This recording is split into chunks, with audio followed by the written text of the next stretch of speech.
राजपूत हैं कौन?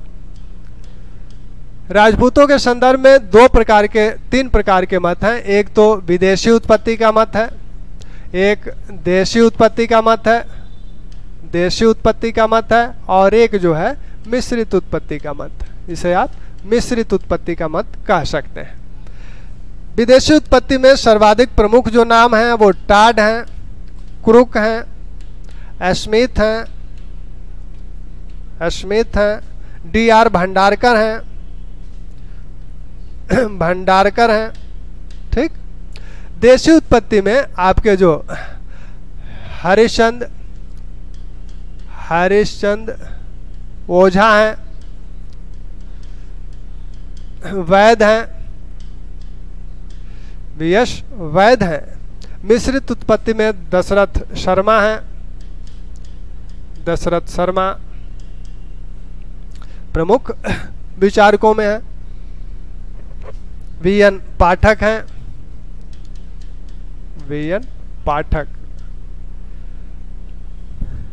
विदेशी उत्पत्ति में टाड का कहना है कि ये राजपूत जो है शीथियन यानी शकों से उत्पन्न हुए थे।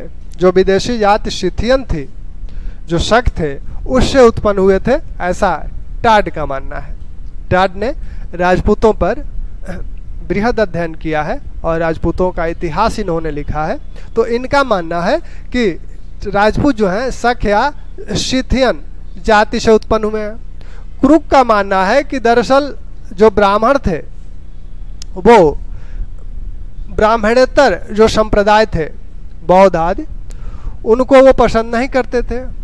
इसके फलस्वरूप उन्होंने क्या किया कि विदेशी जातियों को शुद्ध करके उन्हें इस समाज में शामिल कर लिया, उन्हें छत्रित्व पद प्रदान कर दिया। स्मिथ कहते हैं कि ये हूणों से उत्पन्न हुए हैं। जो अग्निकुल के 4 राजपूत वंश हैं, प्रतिहार, परमार, चालुक्य और चौहान, ये चारों हूण नामक जाति से उत्पन्न हुए हैं। कौन? अग्निकुल के जो 4 हैं, प्रतिहार, परमार, चालुक्य और चौहान, ये किससे उत्पन्न हुए हैं? ये हूणों से उत्पन्न हुए हैं। फिर यही कहते हैं कि जो मध्य भारत और दक्षिण के जो राजपूत वंश हैं, जैसे गढ़वाल हैं या चंदेल हैं, राष्ट्रकूट हैं, ये जो है वहाँ की जो आदिम जनजातियाँ थीं उनसे उत्पन्न हुए हैं। तो आदिम जनजातियों से कौन उत्पन्न हुआ है? आदिम जनजातियों से जो उत्पन्न होने वाले हैं उसमें गढ़वाल हैं, कन्नौज के गढ़वाल, चंदेल और राष्ट्रकूट, ये यहाँ के जातियों से उत्पन्न हुए हैं, जनजातियों से उत्पन्न हुए हैं।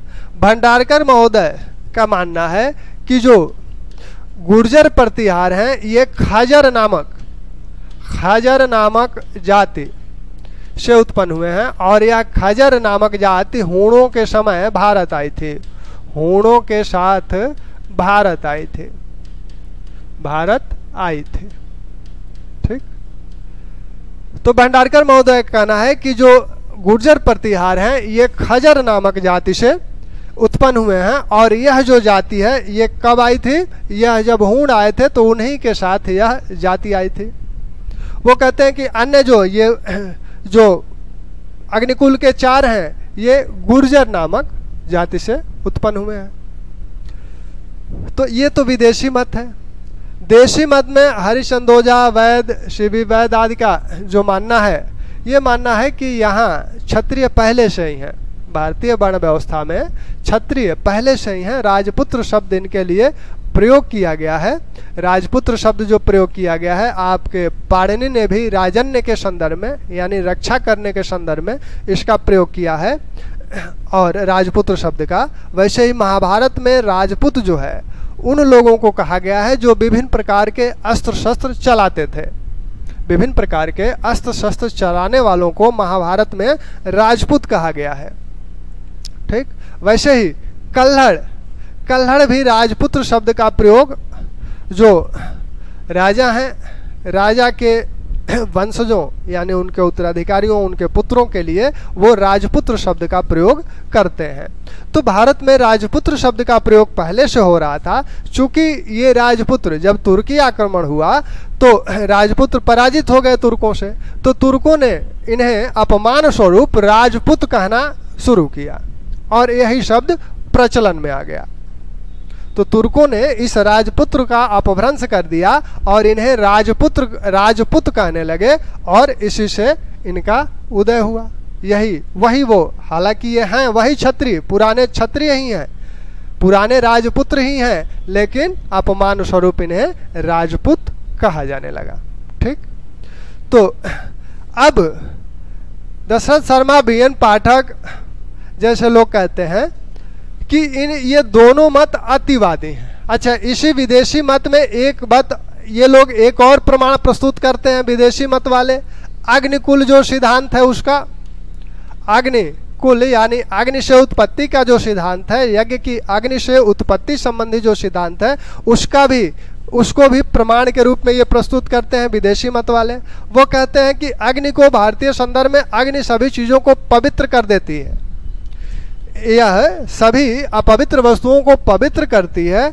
तो यहाँ इसी संदर्भ में, चूंकि ये विदेशी थे, यहाँ इन्हें पवित्र करके भारतीय वर्ण व्यवस्था में शामिल कर लिया गया, इसीलिए इस अग्निकुल सिद्धांत का वर्णन किया गया। इस सिद्धांत में क्या कहा गया? इस सिद्धांत में कहा गया कि जब क्षत्रियों का परशुराम ने विनाश कर दिया था, तब विभिन्न जो चंडाल आदि हैं इनका आतंक बढ़ गया था। तो ऐसे में ब्रह्मा ने क्या किया कि एक यज्ञ शुरू किया। यज्ञ वो आबू पर्वत पर एक यज्ञ किए। उस यज्ञ की में आहुति डालने से 3 लोग उत्पन्न हुए, 3 वंश उत्पन्न हुए। ये जो 3 वंश हैं, प्रतिहार, परमार और चालुक्य, ये पहले यज्ञ से उत्पन्न हुए, लेकिन ये भी राक्षसों को पराजित नहीं कर पाए। तब दोबारा उन्होंने यज्ञ किया और उस यज्ञ से चौहान उत्पन्न हुए। उस यज्ञ से चौहान उत्पन्न हुए, तब जाके असुरों का धरती से विनाश हुआ।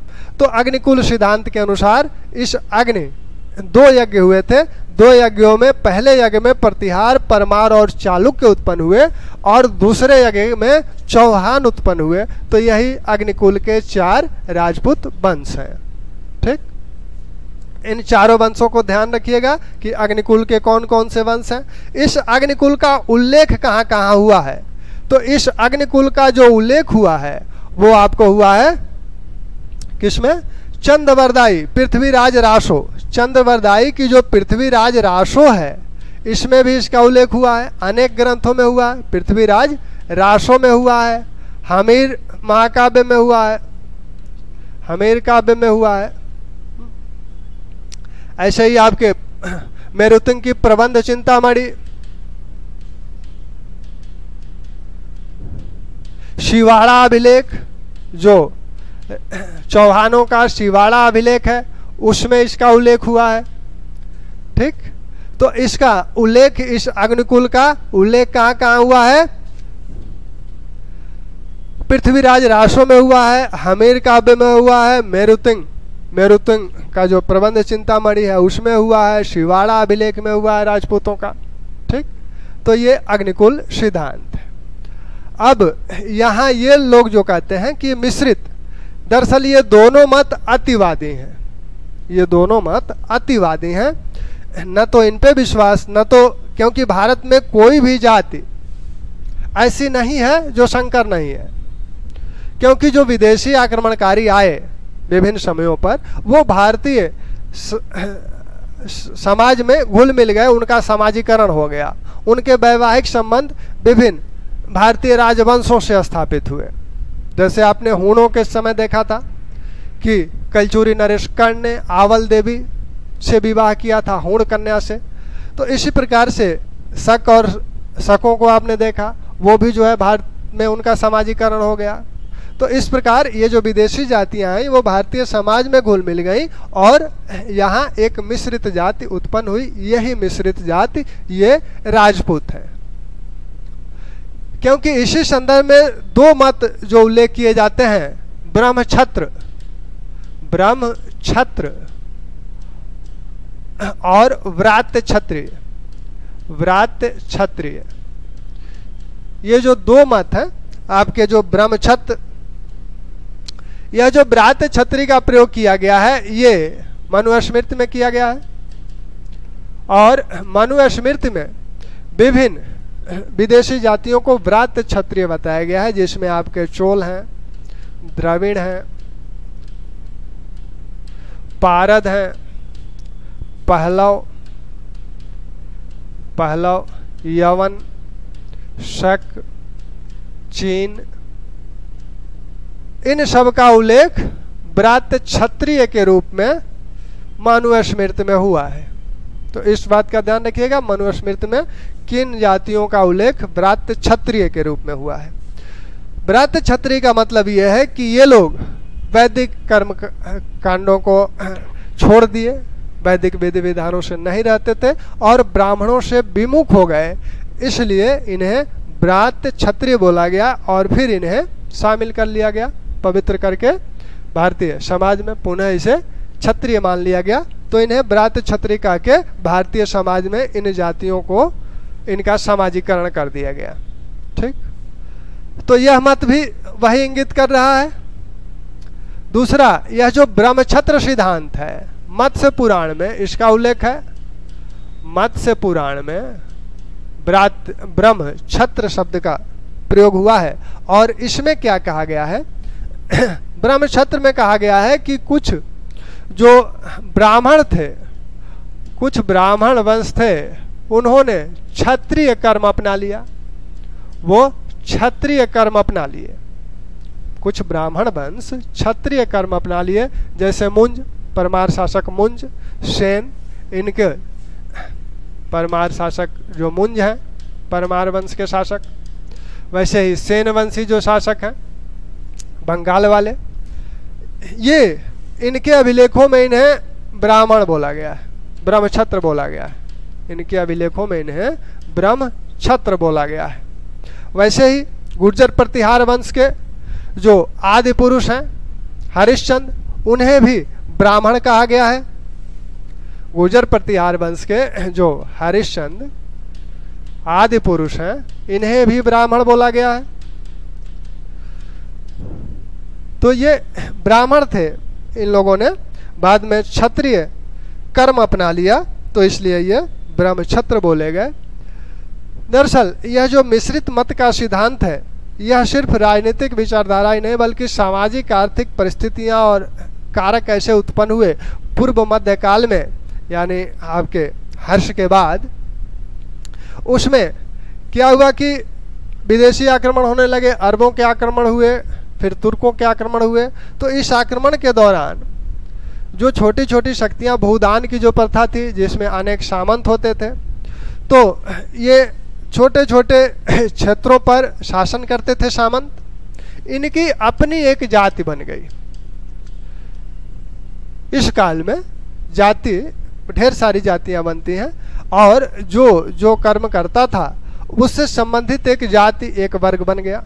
तो यह जो सामंत है, इनका एक वर्ग बन गया एक तरह से, और यही जो है आपके राजपूत। दरअसल ये लोग राजकर्म से संबंधित थे, तो इसलिए इनको राजपूत कहा जाने लगा। यही मत सर्वाधिक मान्य है कि उन परिस्थितियों में आकर जो सामाजिक आर्थिक परिवर्तन हुए, भूमिदान की जो परंपराएं शुरू हुई, सामंतवाद का जो विकास हुआ और इधर से जो आक्रमण हो रहे हैं तुर्कों के, अरबों के, तो इसमें सामान्य जनता क्या की कि अब तो राजा, केंद्रीय राजा तो उनकी रक्षा के लिए उपस्थित नहीं है, यही सामंत उनकी रक्षा के लिए उपस्थित है। तो सामान्य जनता इन पर निर्भर हो गई अपनी रक्षा के लिए और धीरे धीरे इनका एक वर्ग बन गया जिन्हें राजपूत कहा जाने लगा। ठीक, तो ये राजपूतों संबंधी, राजपूतों की उत्पत्ति संबंधी जो मत थे